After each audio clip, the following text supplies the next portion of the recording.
It's another day in El Salvador for Jimmy and Louisa at Hotel Casa del Golfo, a premier resort in the country's most southern coastal region. Temps rise quickly here, so after reeling in some snapper inshore last night, Jimmy tries to beat the heat and starts the morning early.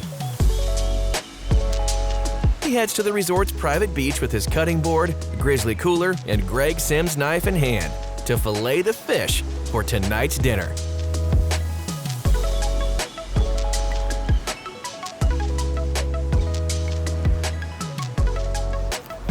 So we're out here in El Salvador, as you guys know. It's about 100 degrees out right now, and it's in late November. It's almost Thanksgiving. For all of you guys that are at home freezing, it is a great time of year to be here in El Salvador. The fishing's great. The weather's fantastic if you like the heat, which I do. I'd rather sweat than freeze any day of the week. I say that all the time. And besides that, you get some good fish to eat. On this one, instead of going over the rib cage, I decided to go through the rib cage to make it a little quicker. And after you go through that rib cage, everything else is butter. Here you go, check it out. See how we did. And there's your fillet. You see, it's kind of talking my way through it, but I'm just feeling the knife along that. And then the bottom, you have to kind of do the same thing. You'll lose a hair of meat right there because the backbone, if you just come over it, the backbone sticks up higher than where the fillets are. So you do want to hit one side then the other if you don't want to lose everything. I know charter captains and things are going to have 30 fish laying on the cleaning table at the end of the day. You might want to rush it and do that.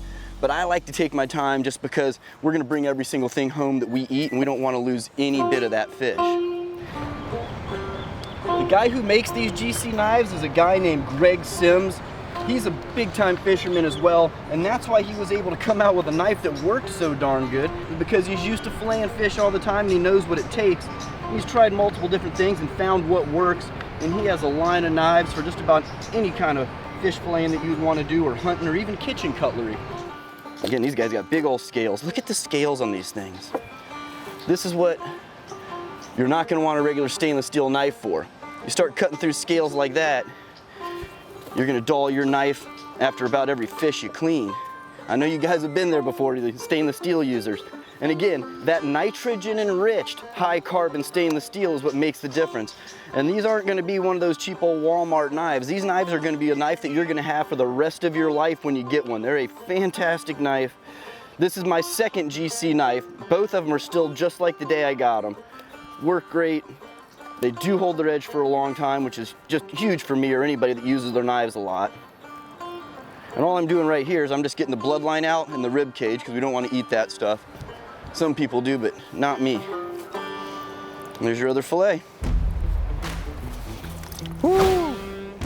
Not too shabby for cleaning out on the rocks by the beach.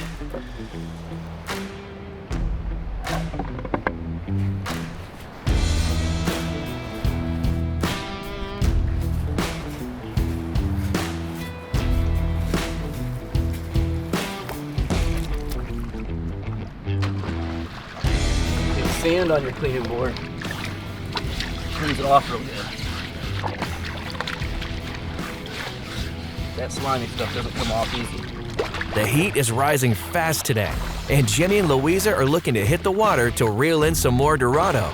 With help from his Greg Cimms knife, Jimmy was able to make short work of those snapper, despite their large, tough scales.